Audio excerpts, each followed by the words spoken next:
सभी को नमस्ते प्रणाम। और सभी लोगों को मैं आज बताने वाला हूँ, जितने भी आप लोगों ने थंबनेल में देखा होंगे, ठीक है, चाहे वो देखे होंगे मंदिर का पुजारी का, या देखे होंगे भीख मांगते गरीबों का यानी गरीबी, ठीक है, चाहे हो गए अमित शाह, चाहे अम्बेडकर जी, ठीक है, सारे कुछ को हम लोग बात करेंगे आज। चाहे टीचर हो गए, सारे कुछ पर हम लोग बात करने वाले हैं। कुछ विशेष टॉपिक बात करेंगे, ठीक है। आगे हम लोग संसद भवन पर चर्चा करेंगे, ठीक है। सबसे पहले आपको ये क्लियर कर देना चाहता हूँ, हमें किसी को भी नीचे दिखाने का उद्देश्य नहीं है, चाहे वो भीमराव अंबेडकर जी हो गए, चाहे पंडित जी हो गए, ठीक है। टीचर को ठेस थोड़ा सा पहुँचेगा, ठीक है, टीचर को पहुँचेगा, ठीक है। मंदिर का पुजारी को भी ठेस नहीं पहुँचेगा, ठीक है, इस वीडियो में, ठीक है। चलिए, तो सबसे पहले हम लोग जानते हैं अमित शाह ने संसद भवन में क्या कहा था। अमित शाह जी ने कहा था, अंबेडकर अंबेडकर अंबेडकर। अंबेडकर एक ट्रेंड हो गया है, ठीक है। ट्रेंड का मतलब आप लोग समझ रहे हैं, जिसको देखो अंबेडकर अंबेडकर अंबेडकर। इतना नाम अगर भगवान को लेते तो स्वर्ग में चले जाते, ठीक है। चलिए, उनके मन की बात, क्योंकि संविधान में जिक्र भी किया गया है कि आपको स्वतंत्रता है, आप कुछ भी बोल सकते हैं, ठीक है। इस पर मैंने एक वीडियो देखा था ये कि वीडियो में कहा गया है कि अगर आप बोल रहे हैं कि भगवान के नाम लेने से लोग स्वर्ग में जा रहे हैं, तो अंबेडकर जी का नाम लेने से लोग नरक में जाएंगे, ठीक है। एक वीडियो मेरे पास आया इस प्रकार के, ठीक है। क्या आप भविष्यवक्ता हैं, आप भविष्यवाणी कर दिए, या आप माइंड कैलकुलेशन जानते हैं कि दूसरों का माइंड को, या आप उसके मन का, या आप उसके हृदय का, या उसके माइंड के, यानी अमित शाह के मन के बात आप जान रहे हैं भाई, ठीक है। कि अमित शाह ने कहा कि आप नरक में जाएंगे अंबेडकर का नाम लेंगे, तो ये कौन सा प्रोपेगेंडा हुआ। पूरा टीचर शिक्षक पर भी बात करेंगे, स्टूडेंट पर भी बात करेंगे, पूरा ये वीडियो लगभग आधा घंटा का होगा, लेकिन मोस्ट इम्पॉर्टेंट ये वीडियो होगा, ठीक है। ये बातें डिसाइड हो गया, ठीक है। माफ़ी मांगना चाहिए अमित शाह जी को, ठीक है, माफ़ी मांग लें, उनका मर्जी है, ठीक है। माफ़ी हम भी कर रहे हैं, माफ़ी मांग लें, क्योंकि अंबेडकर जी के बारे में बोले हैं। अंबेडकर जी अगर नहीं होते तो शायद भारत का संविधान भी आज नहीं होता, ठीक है। चलिए, आपका भी हाथ ही हम मान लिए कि अंबेडकर जी नहीं होते तो भारत का संविधान भी नहीं होता, ठीक है। संविधान सभा को एक संविधान बनाने वाले संविधान सभा था, ठीक है। संविधान को लागू करने वाला भी संविधान सभा था, संविधान को बनाने वाला भी संविधान सभा था, ठीक है। चलिए, ये बातें हमारा क्लियर हो गया, ठीक है। अब हम भी गुहार करेंगे कि अमित शाह जी माफ़ी मांग ले, ठीक है। अब हम आते हैं दूसरे तथ्य पे, ठीक है। ये तथ्य क्लियर हो गया, माफ़ी मांग लीजिए अमित शाह जी, मैं आपसे भी रिक्वेस्ट करता हूँ माफ़ी मांग लीजिएगा, ठीक है। क्योंकि माफ़ी आप उस व्यक्ति से मांगने जा रहे हैं या मांगेंगे जो भारत का महान आदमी है, ठीक है, जिसको आदर्श भाव से हमारा भी नाम मतलब कि मन करता है कि पूजे, ठीक है। चलिए, अब आते हैं हम लोग एक अलग तथ्य पर, ठीक है, संविधान चेंजिंग के बात पर, ठीक है। कुछ लोग कह रहे हैं कि जो सत्ता पक्ष के लोग हैं उस संविधान को चेंज करना चाहते हैं। भाई, अगर संविधान को चेंज करेंगे तो मान के चलिए कि वो आपके लिए भी दुख होगा, जनरल के लिए भी दुख होगा, और शेड्यूल कास्ट के भी, अपर कास्ट के, लोअर कास्ट के, सारा कुछ को, ठीक है, सारा कुछ को ठेस पहुँचेगा। क्या आपको लगता है जो लोअर कास्ट के लोग हैं, एसी एसटी समाज के लोग हैं, क्या आपको लगता है कि संविधान रद्द कर दिया जाएगा, नया संविधान बनेगा? ये तो कभी मुमकिन नहीं है कि नया संविधान बनेगा। लेकिन संविधान के मैं विरोध में हूँ, संविधान नहीं बदलना चाहिए, संविधान चेंजिंग नहीं होना चाहिए, ना ही संविधान दूसरा बनना चाहिए। लेकिन संशोधन होना चाहिए कि नहीं होना चाहिए, कुछ बातों को मैं ज़्यादा बातें पर टॉपिक नहीं करूँगा, मैं 2-3 बातें टॉपिक करूँगा। संविधान चेंजिंग होना चाहिए भाई, इस बात के लिए कि यदि मान के चलिए मैं केस करता हूँ किसी के खिलाफ, ठीक है, मैं केस करता हूँ किसी के खिलाफ, उस केस को कितने दिन चलाया जाता है? मेरा खुद पर्सनल एक पापा केस लड़ते हैं, ठीक है, 25 वर्ष से 19 वर्ष 14 वर्ष केस लड़ते हो गया। क्या भाई आप यही संविधान है? ठीक है, ये संशोधन होना चाहिए कि नहीं होना चाहिए भाई, आप बताना, ठीक है। संशोधन होना चाहिए कि नहीं होना चाहिए? संशोधन होना चाहिए कि यदि इसको भी संशोधन किया जाए कि 5 साल के अंदर कोई भी व्यक्ति केस किया तो 5 साल के अंदर उसको सज़ा दो, ठीक है, सज़ा दो, यानी कि दोषी को पकड़ो। आप आजीवन दोषी को पकड़ते रह जाओगे, 20 बरिस 35 बरिस, कैसा संविधान? इसको संशोधन करना चाहिए कि नहीं? संविधान सभा में पारित होना चाहिए कि नहीं? पारित होना चाहिए, आवाज़ उठना चाहिए कि नहीं? आज जितने लोग दोस्तों अंबेडकर जी का तस्वीर लेकर माफ़ी मांगे अमित शाह, माफ़ी मांगे अमित शाह, माफ़ी मांगे अमित शाह। मैं भी कहता हूँ माफ़ी मांगे अमित शाह, लेकिन क्या इन लोगों ने आज तक आवाज़ उठाया एक भी कि नहीं संविधान में ये हमारे देश के जनता के हित में है, ठीक है, ये होना चाहिए, संविधान को संशोधन करना चाहिए कि जो जुडिशियल है यानी जज साहब है वो 5 साल के अंदर किसी भी केस को सज़ा सुना दे, 5 साल के अंदर में ही, 5 साल से प्लस नहीं, 5 साल के अंदर में ही, या करेक्ट 5 साल में सज़ा सुना दे, ठीक है, कौन दोषी है कौन दोषी है, ये सज़ा होना चाहिए कि नहीं, सज़ा होना चाहिए कि नहीं 5 साल के अंदर। दूसरा संशोधन ये होना चाहिए कि नहीं, महिलाओं का बलात्कार हो रहा है, ठीक है, बलात्कार हो रहा है तो ये संविधान में पारित होना चाहिए कि जज इसको देखेगा नहीं, केस को जज देखेगा नहीं, अगर यह तथ्य मिल जाता है डॉक्टर द्वारा कि बलात्कार इस व्यक्ति ने किया है, डायरेक्ट इनकाउंटर या फांसी, ठीक है, डायरेक्ट हो जाए, ठीक है, ये संशोधन भाई होना चाहिए कि नहीं होना चाहिए, ठीक है, होना चाहिए कि नहीं होना चाहिए। बस 2 टॉपिक पर हम चर्चा करेंगे। आज जो लोग दोस्तों ये प्रोटेस्ट कर रहे हैं या आवाज़ उठा रहे हैं अमित शाह के खिलाफ, ठीक है, जो लोग संविधान में या संसद भवन में फ़ोटो या कुछ भी लेकर पहुंच रहे हैं, मैं कहना चाहता हूं कभी इन्होंने आवाज़ उठाया कि संसद में ये पारित होना चाहिए, इसके लिए कोई आवाज़ उठाया कि नहीं। एक नाम है वो बंगाल के ये पश्चिम बंगाल के, ठीक है, वो सीएम है ममता बनर्जी जी, अरे उनसे मैं हाथ जोड़ता हूँ, उन्होंने सही किया। वहाँ पर एक बलात्कार हुआ था एक लड़की का, ठीक है, उन्होंने विधानसभा में तुरंत पारित कर दिया कि बलात्कारियों को सीधा फांसी, ठीक है, उनके जैसा होना चाहिए, दृढ़ संकल्प वाला, दृढ़ एकदम, मतलब कि जो भी करे शक्ति के साथ करे, ठीक है। और महिला, कई महिलाओं जो है जेल में है कई कांडे करके, ठीक है, हमारे देश में महिलाओं को फांसी नहीं दिया जाता, ठीक है, लेकिन मैं कहता हूँ फांसी नहीं दिया जा सकता, जहर दे दो उसको जहर देने का प्रावधान बना दो कि अगर कोई महिला किसी को या अपने घर के किसी भी सदस्य को जान से मार दे या 4-5 लोगों को काट कूट दे तो उसको फांसी नहीं दिया जाएगा, जहर दे दिया जाएगा, जहर देकर मुआ दे सरकार, मुआ दे उसको सफ़ा के लिए। ये होना चाहिए कि नहीं होना चाहिए, संविधान में ये बातें को संशोधन होना चाहिए कि नहीं होना चाहिए भाई, ठीक है। मैं ये छत पर वीडियो बना रहा हूँ, लेकिन दोस्तों आप ये लोग विचार करिएगा। अभी संशोधन, अभी आरक्षण के बारे में भी बात करेंगे और मंदिर के और टीचर के भी बारे में बोले हैं कि आधा घंटा बने रहिएगा, ठीक है, आधा घंटा बने रहिएगा, पूरा का पूरा आपको मन के कचरा साफ कर देंगे, ठीक है भाई। देखो अब ये जो आवाज़ें उठा रहा है, जो लोग स्टूडेंट हैं, जो लोग पढ़े लिखे हैं, ठीक है, आप लोग आवाज़ उठाने जा रहे हैं तो आप लोग ये गलत कर रहे हैं भाई।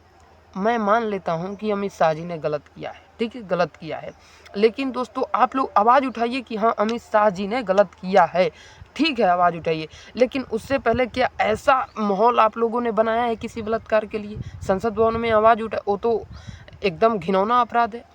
क्या जो बनता है दोस्तों उसको क्या बोलते हैं, प्रतिमा के पक्ष में कभी भीमराव अंबेडकर जी थे? नहीं थे, प्रतिमा नहीं बनना चाहिए, वो पक्ष में थे, ठीक है। किसी भी नेता देश से ऊपर नहीं होता है, कोई भी नेता हो भारत का, वो देश से ऊपर नहीं होता है। किसी भी नेता का पूजा करना, किसी भी नेता को पूजा करना घिनौना अपराध है। लेकिन यहाँ पर क्या है, अंबेडकर जी की ही तमाम मूर्तियाँ बना दी गई है, ठीक है, लेकिन हमें भी करा, हम जनरल कास्ट से एक ब्राह्मण आते हैं, ठीक है भाई।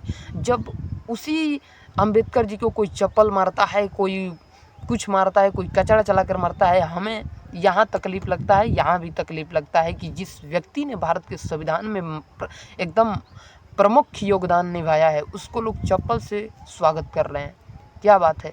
तो ऐसी इसीलिए तो हम चाह रहे थे कि प्रतिमा नहीं होना चाहिए यार, ठीक है, प्रतिमा नहीं होना चाहिए। प्रतिमा होना चाहिए तो वहाँ पर गार्ड तैनात कर दो कि इस प्रतिमा को कोई ठेस ना पहुँचाए, ठीक है। इतने महान व्यक्ति पर जूता मारा जाएगा तो कैसा लगेगा आप लोगों को? संविधान को नष्ट करने के विरोध में हम भी नहीं है, संशोधन करने के पक्ष में हम हैं, ठीक है। संशोधन भाई ये सब बातें होना चाहिए, ठीक है।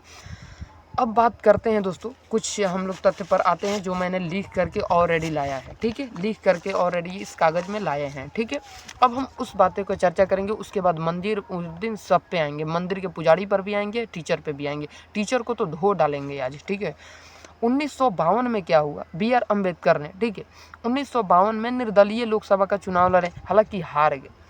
अगर इतने ही वो दोस्तों महान व्यक्ति थे तो आप लोगों ने वोट क्यों नहीं दिया? महान व्यक्ति मेरे नज़र में हैं, ठीक है, महान व्यक्ति मेरे नज़र में हैं, बिल्कुल है, क्योंकि उन्होंने दोस्तों उन्होंने संविधान लिखा है, ठीक है, संविधान लिखा है। BR अम्बेडकर जी की पत्नी रंभाबाई थी, ठीक है। रंभाबाई पहली पत्नी थी। दूसरी पत्नी सविता ब्राह्मण थी, ठीक है, सविता अम्बेडकर, ठीक है, यानी कि सविता के बाद अम्बेडकर, ठीक है, वो एक ब्राह्मण थी। अम्बेडकर जी का जन्म 14 अप्रैल 1891 को हुआ था, ठीक है, 14 अप्रैल 1891 का, ठीक है। कहाँ हुआ था दोस्तों? तो मध्य प्रदेश के मऊ में। और इनका मृत्यु जो हुआ 6 दिसंबर 1956 को हुआ। पूरा अभी धोएंगे, आप लोग वीडियो में बने रहिएगा। अम्बेडकर जी ने कहा था, ठीक है, अम्बेडकर जी ने कहा था भारत ने कई बार स्वतंत्रता जीत सकता था, ठीक है, स्वतंत्रता अपने हाथ में ले सकता था। भारत कई बार दोस्तों स्वतंत्रता यानी कि स्वतंत्र हो चुका था, हो चुका नहीं था, ये सब समझिएगा आप लोग, ठीक है। भारत अगर दोस्तों भारत में ये जो हो क्या बोलते हैं उसको हम पूरा घिनौना नज़र से जो दलाल बोलते हैं, ठीक है, घुसखोर बोलते हैं, अगर वो होते हैं, अगर नहीं होते तो आज तक दोस्तों हम लोग कहिए ही दोस्तों आज़ाद हो गए रहते, ठीक है। अब पूरा बढ़िया से समझाते हैं, ठीक है। भारत कई बार दोस्तों स्वतंत्रता खोई, कई बार खोई, बल्कि दोस्तों अपने ही कुछ लोगों के, ये दोस्तों किसके तथ्य है? ये भीमराव अंबेडकर जी के तथ्य है। उन्होंने ही कहा है दोस्तों, भारत ने कई बार स्वतंत्रता खोई है, बल्कि अपने ही कुछ लोगों के विश्वासघात के कारण भारत बार बार आज़ादी के दीवारों से पीछे रह गया, ठीक है। आज़ादी के दीवारों से पीछे यानी आज़ादी को खो दिया, ठीक है, आज़ादी को खो दिया। सिंध पर राजा दाहिर पर मोहम्मद बिन कासिम के पहले के सैन्य दोस्तों अधिकारी ने क्या किया? रिश्वत ले लिया, ठीक है। क्या लिया दोस्तों? रिश्वत, जो आज भी चलता है, ठीक है, रिश्वत ले लिया। रिश्वत लेकर दोस्तों देश के साथ विश्वासघात किया था। देश के साथ क्या किया था? विश्वासघात किया था। पृथ्वीराज चौहान दोस्तों, पृथ्वीराज चौहान से लड़ने के लिए दोस्तों कौन आए थे? मोहम्मद गौरी आए थे। पृथ्वीराज चौहान से लड़ने के लिए मोहम्मद गौरी आए थे। जयचंद ने क्या किया दोस्तों? आमंत्रित किया था, ठीक है। किसने आमंत्रित किया था उसे? जयचंद्र ने किया था, ठीक है। ये आप लोग इतिहास पढ़िएगा तो मिल जाएगा, ठीक है। आगे अगला तथ्य दोस्तों, आज़ादी के लिए जब शिवाजी महाराज जी, छत्रपति शिवाजी महाराज, ठीक है, आज़ादी के लिए जब शिवाजी महाराज लड़ रहे थे तो अनेक राजा दोस्तों मुगल में जाकर मिल गए, यानी कि मुगल के दरबार के गुलामी करने लगे, ठीक है, मुगल के दरबार के गुलामी करने लगे, ठीक है। अगला जो आया दोस्तों 1857 में जब दोस्तों देश ब्रिटिश साम्राज्य के खिलाफ लड़ रहा था। देश जो था दोस्तों वहाँ उसमें 1857, आप मंगल पांडे की कहानी पढ़िएगा, मस्त है, ठीक है, ठीक है, एकदम बढ़िया आप लोगों को लगेगा। मंगल पांडे ने ही पहला बिगुल फूंका था, ठीक है, 1857 की क्रांति का, ठीक है। देखिए 1800 वो जो मंगल पांडे थे 34वीं नेटिव इन्फेंट्री के बटालियन के जवान थे, ठीक है। देखिए अब क्या हुआ, 1857 में जब देश ब्रिटिश साम्राज्य के खिलाफ लड़ रहा था तो कई राजा ब्रिटिश हुकूमत के साथ जाके मिल गए। क्या भविष्य में भीमराव अंबेडकर ने बोला था, क्या भविष्य में ऐसे ही विश्वासघात करने वाले भारत में रहेंगे? ठीक है, क्या भविष्य में भी यह इतिहास दोहराएगा दोस्तों? मुझे यही सवाल चिंता से भरे जा रहा है। भीमराव अंबेडकर कितने अच्छे बात बोले थे, ठीक है। बी आर अम्बेडकर जी की पत्नी का जो नाम था दोस्तों, पत्नी का नाम वो मैंने बताया, माता का नाम था दोस्तों माता का नाम था भीमाबाई, ठीक है, माता का नाम भीमाबाई। और उनके पिताजी का नाम क्या था दोस्तों? रामजी मुलाजी संकपाल, ठीक है, संकपाल था, ठीक है। अम्बेडकर जी के बारे में कुछ और जानकारी हम लोग लेते हैं, आप लोग लीजिए, ठीक है। अम्बेडकर जी मानते थे कि कोई भी नेता, जैसे कि मैंने शुरू में ही बताया, अम्बेडकर जी मानते थे कोई भी नेता देश से ऊपर नहीं हो सकता है, देश से ऊपर नहीं हो सकता है। इसीलिए किसी भी नेता का मूर्ति लगाकर उसकी पूजा करना, आराधना करना, इसे देश के नागरिकों के लिए सही नहीं है। देश के किसी भी नेता का, वो अपने पर्सनल नहीं बोले थे, किसी भी नेता का बोले थे, देश में नई मूर्ति लगना चाहिए। लेकिन आप लोगों ने उनके मूर्ति को लगा दिया कि चप्पल खाओ, ठीक है, चप्पल खाओ, इसीलिए लगाया। मैं चाहता था कि महान आदमी की मूर्ति ही ना लगे, ठीक है, महान आदमी की मूर्ति, ताकि कभी कोई चप्पल ना चलाए, ठीक है। आगे मैं आरक्षण का भी बात करूँगा भारत में, ठीक है। अब आगे अगला तथ्य हम लोग देखते हैं जो मोस्ट इम्पोर्टेंट है, आरक्षण को लेकर। आरक्षण को लेकर हम लोग बात करते थे। भीमराव अंबेडकर इतने अच्छे दिल के इंसान से, इतने अच्छे दिल के इंसान की बयान नहीं किया जा सकता शब्दों से। अगर वो आज जीवित होते हमारे बीच, ठीक है, तो आज तक दोस्तों अभी तक आरक्षण को संपूर्ण ख़त्म कर दिए रहते, संपूर्ण तरीके से ख़त्म कर दे रहते। वो चाहते थे कि हमारा जो नाम ले, हमारा जो गाथा गाए, वो दोनों पक्ष गाए, ठीक है, ये भी पक्ष गाए, ये भी पक्ष गाए। ये नहीं कि ये हमें गाली दे, एक समाज गाली दे और एक समाज हमारा पूजा करे। दोनों पक्ष चाहते थे कि हमारा सम्मान करे, आदर करे, ठीक है। इसलिए ने उन्हें SC ST समाज को आरक्षण दिया और 10 वर्षों के लिए दिया। और किस प्रकार से दिया आपको हम बताते हैं, किस प्रकार से उन्होंने आरक्षण दिया था आप लोगों को, ठीक है। जो आरक्षण चिचियाते हैं, किस प्रकार से दिया था ताकि आप लोग सुधार करके आगे बढ़ें। तो आप लोग अभी तक वही दलदल में फंसे हुए हैं। कुछ लोग तो सुधार कर लिए बहुत अच्छे से, लेकिन कुछ लोग अभी भी दोस्तों पढ़ नहीं रहे हैं। जैसे ये बगल गाँव देख सकते हैं, ठीक है।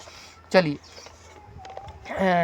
अब BR अम्बेडकर जी के संविधान के आरक्षण के बारे में जानते हैं। BR अम्बेडकर जी ने संविधान बनाते वक्त उसमें आरक्षण की स्थायी व्यवस्था नहीं की थी। क्या दोस्तों स्थायी, अस्थायी का मतलब समझते हैं ना? स्थायी का मतलब होता है पूर्ण रूप से आप लोग चलाते नहीं रहिएगा ये आरक्षण, ठीक है। इस आरक्षण को समाप्त भी करना है। कैसे समाप्त करना है उन्होंने बताया था, ठीक है, कैसे समाप्त करना है, ठीक है।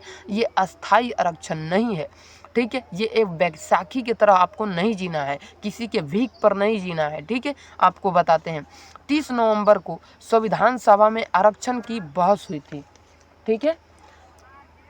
30 नवंबर को क्या हुआ था दोस्तों? आरक्षण का बहस हुआ था, ठीक है। आरक्षण का क्या हुआ था? बहस हुआ था, ठीक है।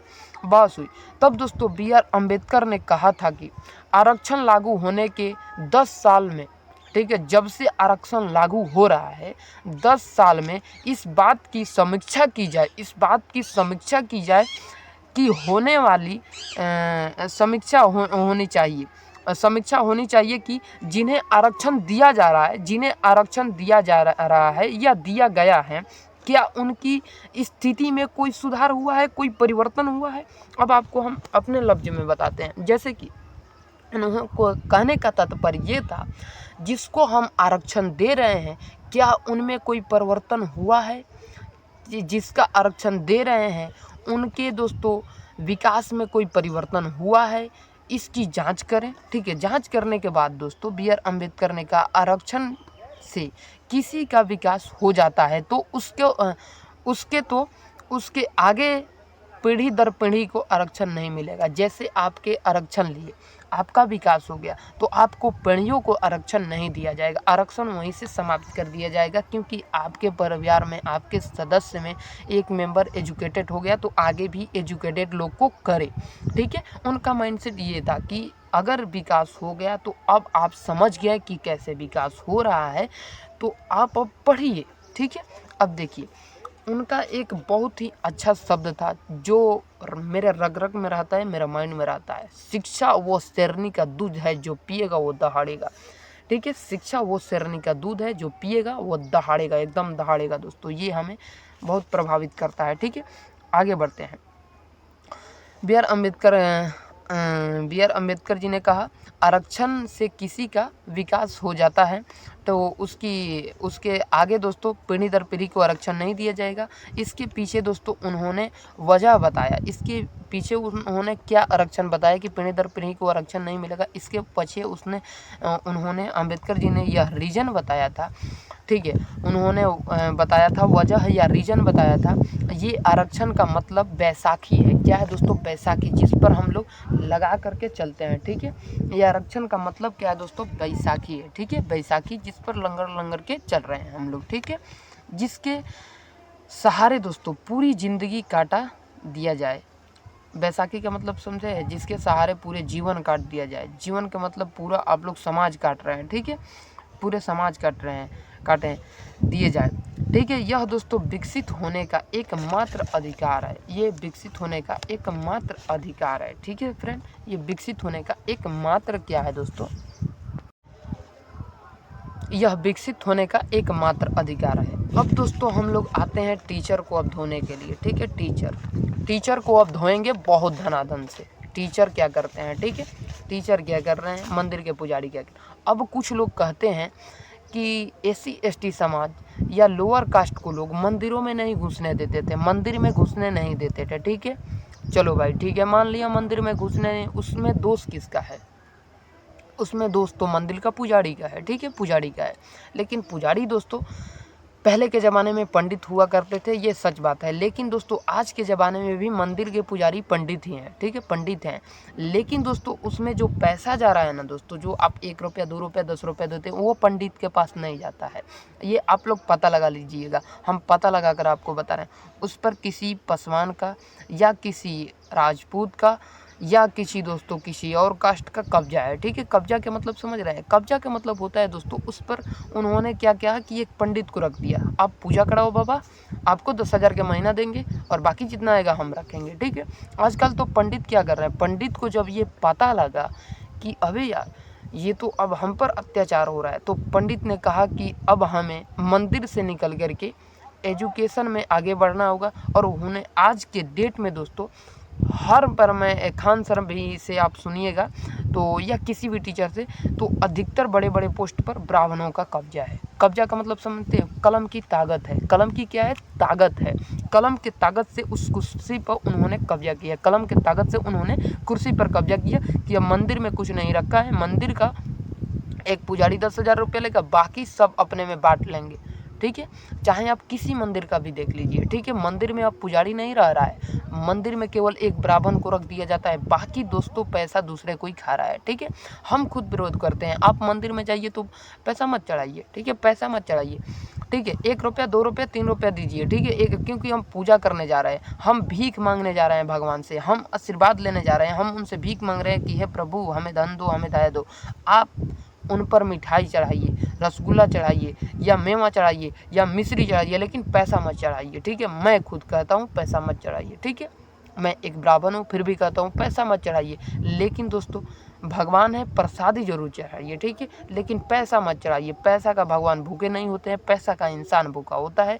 और पैसा दोस्तों मंदिर के पुजारी को सिर्फ 10,000 रुपया मिलता होगा, या 8,000 या 15,000, या कोई बहुत बड़ा मंदिर है तो उसमें मिल जाता होगा 50,000, ठीक है, 50,000। लेकिन दोस्तों बाकी जो पैसा होता है वो बटा जाता है, ठीक है, किसी भी मंदिर का मिला लीजिएगा। और नहीं तो चलिए हम खुद बताएंगे 1-2 वीडियो रिकॉर्डिंग, आप लोग हमसे कहिएगा, और कहने के बाद में हमें आप लोग 6 माह का टाइम दीजिएगा। 6 माह में हम पता लगा आप लोगों को लाइव टेलीकास्ट वीडियो बनाकर दिखाएंगे कि यहाँ का पैसा किधर बंटवारा हो रहा है, ठीक है। अब आते हैं दोस्तों मंदिर छोड़िए उसके बाद, ठीक है, अब मंदिर का छोड़िए बात, ठीक है। मंदिर आराध्य आप मानते हैं भगवान को तो उनमें आस्था रखते हैं तो पूजा कीजिए, नहीं आस्था रखते हैं नहीं कीजिए, ठीक है, नहीं कीजिए, ठीक है। लेकिन दोस्तों उनका विरोध भी मत करिए भगवान का, ठीक है, भगवान का विरोध भी मत करिए। आस्था रखते हैं तो आप पूजा कीजिए, नहीं रखते हैं नहीं कीजिए। हम आस्था रखते हैं, हम वहाँ पर फूल माला अगरबत्ती जो चढ़ाना है, दूध मेवा मिश्री जो बन वो चढ़ाएंगे, ठीक है, वो हमारी आस्था है। लेकिन हम पैसा नहीं चढ़ाते हैं, ठीक है, पैसा नहीं चढ़ाते हैं। हाँ मान के चलिए अब हम कहीं गए, वहाँ पर भोजन किए, चाण के किए, खा रहे हैं, ठीक है, तो क्या ये भी फर्ज नहीं बनता है कि बाकी लोग भी खाने के लिए आ रहे हैं तो पैसा देंगे तभी तो बाकी लोग खाएंगे। तो अगर आप वहाँ से मंदिर में से प्रसाद उठा रहे हैं, खा रहे हैं, या पुजारी से प्रसाद ले रहे हैं, तो उस प्रसाद को फोकट में ना लीजिए, कुछ पैसा दीजिए, ठीक है। ये नहीं दोस्तों कि आप प्रसादी चढ़ा रहे हैं, ठीक है, लेकिन प्रसादी रिटर्न में ले नहीं रहे हैं मंदिर के पुजारी से, या वहाँ पर भोजन नहीं कर रहे हैं, खा नहीं रहे हैं, तो पैसा मत दीजिए। लेकिन वहाँ पे खा रहे हैं दोस्तों तो आप ज़रूर दोस्तों पैसा दीजिए, ज़रूर पैसा दीजिए जब खा रहे हैं तो, ठीक है। अब आगे आते हैं दोस्तों टीचर के, ठीक है, टीचर पुजारी का तो बात हो गया, अब टीचर पर आते हैं। आजकल का टीचर लोग क्या कर रहा है आग लगाने के लिए, ऐसे ऐसे लोग आता है, ऐसे ऐसे एकदम करके। आपको पता है आप लोग को लोगों ने कितना दबा कुचला, किसने दबा कुचला, किसने? तो कहते हैं स्कूल के मास्टरों ने, कोचिंग के मास्टरों ने नहीं। तो आप वहाँ से ये पूछिए, उस टीचर से ये पूछिए कि सर हमको तो हमारे भाई ही हैं, मान के चलिए वो लोअर कास्ट हो या अपर कास्ट हो, या दोस्तों SC ST हो, या दोस्तों जनरल हो, मान के चलिए जनरल वालों ने हमको दबाया है दोस्तों, ठीक है, दबाया था पहले, अब नहीं, पहले दबाया था लेकिन अब नहीं दबा रहा है। तो अब हमें क्या करना चाहिए? मास्टर का पहले भेद जानिए, क्या उनका कहने का विचार है कि आज तुम मारो, ठीक है, आज तुम मारो कहने का, तो वहीं पर मास्टर को धो डालिए। बड़े बड़े टीचर का बात बोल रहे हैं, ये टीचर जो है ना आग लगाने का काम कर रहे हैं, आग लगाने का। अगर देखिएगा आप लोग तो स्कूल से कोई और नहीं, टीचर ही भगाते थे। स्कूल में दोस्तों आम जनता नहीं भगाने जाता था कि हट तू SC ST है, स्कूल से दोस्तों टीचर ही भगाते थे। आज के डेट में भी टीचर ही दोस्तों आग लगाने का काम रहा है। टीचर क्या कर रहे हैं, टीचर कर रहे हैं क्या, देखिए आप लोग जानते हैं जिन्हें दबा कुचला गया, स्कूलों में पढ़ने नहीं दिया गया, ठीक है, उन्होंने भारत का संविधान लिखा है, ठीक है, किसको दबे को, SC ST को, ठीक है, आग अंदर आ जाए कि हमको हम बड़े होंगे ना उसको मारेंगे, ठीक है, बड़े कास्ट वाले को मारेंगे। ये आग बोने का काम कौन कर रहा है, मास्टर। उसी समय कहिए कि क्या आपके बड़े भाई ने आपको कुछ कर मारा हो तो आप बड़े होंगे तो क्या उसको कुछ के मारिएगा, आए? उसी समय उस मास्टरवा को धो दीजिए। मास्टर से कहिए राजनीतिक नहीं चलेगी, यहाँ पर एजुकेशन चलेगा। जब हमको दबा गया था तब दबा गया था, आज हम ऊपर हैं, ठीक है। अपने आप को मान के चलिए ना। हमसे एक लड़का का बहस होता है, ठीक है, उसने हमको मान के चलिए, ठीक है, किसी से बहस नहीं हो, मान के चलिए, हमको कोई कहा ए पंडितवा, ठीक है, अरे पंडित, अरे बाभन, ठीक है, कह दिया, हम कह दिए क्या चमार, ठीक है, अरे लग तितकी लग गया। हमको आप ब्राह्मण बोले, हम नहीं खिसियाए, हम ब्राह्मण है, हम बावन है, हम पंडित हैं, ठीक है, हमें दुख नहीं लगा। लेकिन आपको चमार बोले तो आपको दुख लगे, तो हम नहीं चाहते हैं तो हमारा के तू अपने मान के बैठल बढ़ाओ कि हम नहीं छई तो तारा के ऊपर कोई कैसे करे। सबसे पहले खुद को मानना सीखो कि हम ही ऊपर हैं, तब आप ऊपर होंगे। हमें किसी से बहस हो गया कि चमार, ठीक है, तो उसने कहा अरे पंडितवा, ठीक है, अरे भाई हम नहीं किसी है, हम पंडित है, पंडित कहा है, तो तुम भी मान के चलो हम चमार हैं तो चमार कहा है। लेकिन आप तो नहीं मानेंगे, आप करेंगे। तो भाई आप मान के चले हैं कि नीच जात हैं, आप नीचे हैं, तो नीचे से ऊपर कोई नहीं उठा सकता। आप मान के चलिए, आपको बता देते हैं कुछ तथ्य। जैसे मैं ब्राह्मण हूँ, किसी चमार जाति के लोगों ने हमें छू दिया, मैं कहा मैं अछूत हो गया, तुमने मुझे छू दिया, मैं अछूत हो गया, तो उस चमार कास्ट को भी लड़का को कहना चाहिए कि तू ब्राह्मण हमको छू दिया, हम अछूत हो गए, हमको नहाना पड़ेगा, उसको भी कहना चाहिए। लेकिन आपका माइंडसेट बना हुआ है भाई, छुआछूत पहले के ज़माने का माइंडसेट बना होगा, ये छूछा, तो आपको कौन रोकेगा, कोई नहीं रोक पाएगा। आप मान के चलिए ऊपर है तो ही ऊपर चलिएगा। आज के राजनेता का बात करें, नेताओं का बात करें, तो नेता आजकल कहते हैं जय श्री राम, एक बोल दिए जय श्री राम, ठीक है, एक आकर बोलते हैं जय श्री राम बोल दिए, ठीक है, एक आकर कहते हैं मैं राम जी को नहीं मानता हूँ, मैं तो इस्लाम को मानता हूँ, मैं तो बौद्ध को मानता हूँ, मैं बौद्ध धर्म को मानता हूँ, कह दिए, ठीक है, बौद्ध धर्म को मानता हूँ, ठीक है। और वही जाकर पीछे मुँह क्या बोलते हैं नेता, जब वोट लेना होता है, भगवान की जय, कृष्ण भगवान की जय, वाल्मीकि जी की जय, सब देवता की जय करने लगते हैं। ये नेताओं के भाषण पर मत जाओ भाई, अपने एजुकेशन पर ध्यान दो और पढ़ाई करो, ठीक है। मैं अभी भी काम कर रहा हूँ तो कमा रहा हूँ, ये वीडियो बना करके कमा रहा हूँ, ठीक है। ये नहीं कि कोई कमेंट कर देगा अबे तू पढ़ना, तो मैं पढ़ तो रहा हूँ लेकिन कमा भी रहा हूँ भाई, ठीक है। तो अपने आप को एजुकेशन कीजिए, ठीक है, एजुकेटेड कीजिए। आज के डेट में दोस्तों कोई अपर और कोई लोअर कास्ट नहीं है। आज के डेट में गरीब अमीर है। आज के डेट में भी देखिएगा तो शोषण हो रहा है। शोषण क्यों नहीं होगा? आप गरीब रहेंगे तो शोषण लोग करबे करेगा, ठीक है। क्या गरीब लोग अमीर पर केस करता है तो क्या करेगा? केस लड़ते जाता है, वकील को पैसा दे दिया, पैसा पुगा रहा है, गरीब बेचारा मर रहा है। इसलिए बोले कि संविधान में संशोधन होना जरूरी है और सबसे पहले टीचरों को भी सुधारना पड़ेगा। टीचर को सर्वप्रथम सुधारना पड़ेगा। टीचर को इस कारण सुधारना पड़ेगा कि टीचर ही आग लगा रहे थे पहले, ठीक है, भीमराव अंबेडकर जी के ज़माने में। आज भी टीचर ही आग लगाने का काम कर रहे हैं, ठीक है, आग अंदर बढ़ रहे हैं। जैसे मान के चलिए हिंदुओं को कहा जाता है मुसलमानों ने हम पर अत्याचार किया था, ठीक है, मुसलमानों को कहा जाता है हिंदुओं को मारा, उसने अत्याचार किया था। एक समय आएगा ये मास्टर कहेंगे जनरल कास्ट वालों ने, शेड्यूल कास्ट, जनरल कास्ट वालों ने SC ST पर अत्याचार किया, और SC ST वालों को कहेंगे ST ST वालों तुम पर जनरल अत्याचार किया, जनरल वालों को कहेंगे तुम पर SC ST अत्याचार।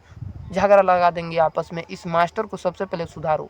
सभी मास्टर को मैं कहता हूँ, सभी बच्चों को कहता हूँ, मास्टर को सुधारो। मास्टर को कहो राजनीतिक मत करो, केवल पढ़ाना है तो पढ़ाओ, केवल पढ़ाना है पढ़ाओ, ठीक है। हम पढ़ने आए हैं, राजनीतिक बातें नहीं करना है। इतिहास में जो लिखा है वो हम पढ़ेंगे, जो हमारे एग्ज़ाम के लिए इम्पोर्टेंट है हम वो पढ़ेंगे। हम ये सुनना पसंद नहीं करते हैं कि हमें जनरल कास्ट वालों ने दबाया है, ठीक है।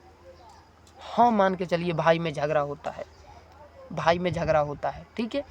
तो भाई में झगड़ा होता है तो क्या उसके मतलब आपस में फिर बचपन में तो कई बार झगड़े हो जाते हैं, ठीक है, जवानी में भी हो जाते हैं, बुढ़ापे में भी हो जाते हैं। तो क्या हो जाते हैं, तो फिर हम लड़ें कि या मिले, मिलने की पारी है मिलो, ठीक है, मिलने की पारी आई है मिलो, मिल करके विरोध करो दोस्तों कुछ भी चीज़ को, चाहे जनरल हो चाहे SC ST हो, ठीक है। सब मिलकर एक साथ आकर सरकार के खिलाफ आवाज़ उठाना है तो उठाओ, ठीक है, कि ये संविधान में संशोधन होना चाहिए। नेता को कौन बनाता है, हम लोग जैसा इंसान बनाते हैं, तो ये होना चाहिए, ठीक है। ये नहीं दोस्तों कि कुछ भी आज हम लोग आवाज़ उठाएं, ठीक है, मिलकर के आवाज़ उठाएं। आरक्षण आप खा रहे हैं, ठीक है खाइए भाई, लेकिन अपने ईमानदारी से बताइएगा कि अगर आप में सुधार हो चुका है तो आप लोग आरक्षण को ख़त्म करवाइए, ताकि हम लोग मिलकर एकदम, कोई ये ना कहे आपको कि भीख। कई लोग मास्टर लोग ये भी कर रहे हैं, भीख नहीं मिला है, छीने हैं। अरे छीने हैं कि अंदरवा दिया नहीं था, छीने किसको बोलते हैं? छीने बोलते हैं कि पाकिस्तान ने कश्मीर को थोड़ा सा भाग छीन लिया, चाइना ने कश्मीर का थोड़ा सा भाग छीनना उसे कहते हैं छीनना। ये नहीं कि एक साथ बैठे हुए हैं हमें भाई आरक्षण थोड़ा, चाहे एक साथ भाई बैठे हैं, भाई हमको आधा कट्ठा ज़मीनियाँ दे दो ना, हमें फ़ायदा में रहेंगे, ठीक है, हमें ये दिक्कत है, ठीक है। तो एक भाई ने बोला चलो भाई आधा कट्ठा बेसी इसको दे देते हैं, ठीक है। तो इसी तरह से संविधान सभा में मीटिंग हुआ, ठीक है, मीटिंग हुआ तो उसमें से कहा गया कि आरक्षण दो। भीमराव अम्बेडकर जी ने कहा, तो कुछ लोगों को मन नहीं था कि आरक्षण दे, लेकिन दोस्तों कुछ लोगों ने कहा अरे यार दे दो ना, 10 साल की बातें हैं, ठीक है। तो ये भाईचारे हैं, भाईचारे के प्रतीक है भाई, समझो लोग, ठीक है। ये प्रतिमाएं बनाने में और नाराएं लगाने में कि सॉरी मांगो, माफ़ी मांगो, माफ़ी नहीं चलेगा, माफ़ी नहीं चलेगा। केवल संसद भवन में सवाल पूछो, धड़ाधड़ पूछो कि ये पारित हो करो, ये पारित करो, हमारे हिसाब से, जनता का हिसाब से चलना है तुमको, क्योंकि हमने आपको बनाया है, ठीक है, आपने हमें नहीं बनाया है। लेकिन आज के नेताओं, पुलिस को कोई लोग कहते हैं कि ये हमारा नौकर है, ये हमारा नौकर है। अभी यार नौकर है समझो पुलिस को, पहले नौकर है तो तुम्हें आदेश क्यों दे रहा है, इधर से हटो। नौकर के मतलब समझते हो? नौकर को एक बार बोल दिया तो वहाँ पे पैंट में पेशाब कर दे। नौकर का मतलब ये होता है। अगर आज तुम कह रहे हो पुलिस वाले नौकर हैं हमारे, ठीक है, तो कल कंपनी में जो लड़के काम करते हैं नौकर है हमारे, नौकर है हमारे करने लगेंगे। आज तो प्रेम से आते हैं, लेकिन ऐसा यार करोगे पुलिस वाले को साथ, नौकर हैं हमारे, नौकर हैं, ठीक है भाई नौकर हैं, आपके नेता का नौकर नहीं है, जनता का नौकर है, ठीक है, किसी नेता का नौकर नहीं है। पीछे लग रहा है ये राजनीतिक मुद्दा है, संवैधानिक मुद्दा नहीं है। तो हम यही विचार रखने आए थे, आप लोग बातों को समझिए और अपना एजुकेशन पर ध्यान दीजिए। आरक्षण चलिए, आप आरक्षण खा रहे हैं खाइए, लेकिन दोस्तों ईमानदारी से, जिस प्रकार भीमराव अंबेडकर ने कहा था कि अगर स्थितियां सुधर जाए या परिवर्तन आ जाए स्थितियां में, तो संविधान में दोस्तों ये ख़त्म कर देना चाहिए आरक्षण, और उसके बाद मुकाबला होगा डट कर कि कौन पढ़ने में तेज़ है, आइए मुकाबला करते हैं, ठीक है। यह नहीं कि जीवन भर आरक्षण का बिकने, नौकरी सभी को नहीं मिल सकता है। मैं जीवन भर बताऊंगा आपको कि नौकरी सभी के लिए, भारत में सभी को संभव नहीं है। आप नौकरी में केवल आरक्षण ले रहे हैं, लेकिन और किसी में आरक्षण ले सकते हैं आप। सरकारी कंपनी का CEO बनना है, प्राइवेट कंपनी का CEO बनना है, गूगल का CEO बनना है, मान के चलिए यूट्यूब का CEO बनना है, आप ले सकते हैं आरक्षण का भी, उसमें आरक्षण मिलेगा आपको। तो 2% के लिए क्यों, 98% पर आपको कोई नहीं पूछ रहा, लेकिन 2% पर पूछ रहा है केवल सरकारी नौकरी में। तो केवल सरकारी नौकरी के लिए क्यों, मतलब कि ये सब मुकाबला करो कि वो पढ़ने में तेज कैसे हो सकता है, ब्राह्मण का छोड़ा, वो राजपूत का छोड़ा पढ़ने में तेज कैसे हो सकता है, हम भी पढ़ेंगे, हम भी दिखाएंगे उनको कि हम भी पढ़ने में तेज हैं। ऐसा संकल्प करो ना यार, ऐसा संकल्प करो, एकदम पढ़ोगे आगे बढ़ोगे, ठीक है। मैं यही कहने आया था भाई, अपने आप को परिवर्तन करो। ये नारेबाजी में जाने में कुछ में फ़ायदा नहीं है, नारेबाजी करना कुछ नहीं फ़ायदा मिलेगा, ठीक है, कुछ नहीं फ़ायदा मिलेगा नारे लगाने में, सॉरी मांगो सॉरी मांगो। उसी बीच में आप ये कहो ना कि नेताजी सब लोग तो जुटले हैं, ये उठाइए ना मुद्दा कि बलात्कारियों को सीधा फांसी, ये मुद्दा उठाइए ना कि जो लोग केस किए हैं 5 साल में उसका सज़ा हो जाना चाहिए, 5 साल के अंदर उसका दोस्तों रिपोर्ट आ जाना चाहिए कि कौन गलत कौन सही। तो कहेंगे भाग जैसे भगा देंगे 1-2 आदमी को मार के, ठीक है। तो ये बातों को समझने की कोशिश करो मेरे प्रिय भाई।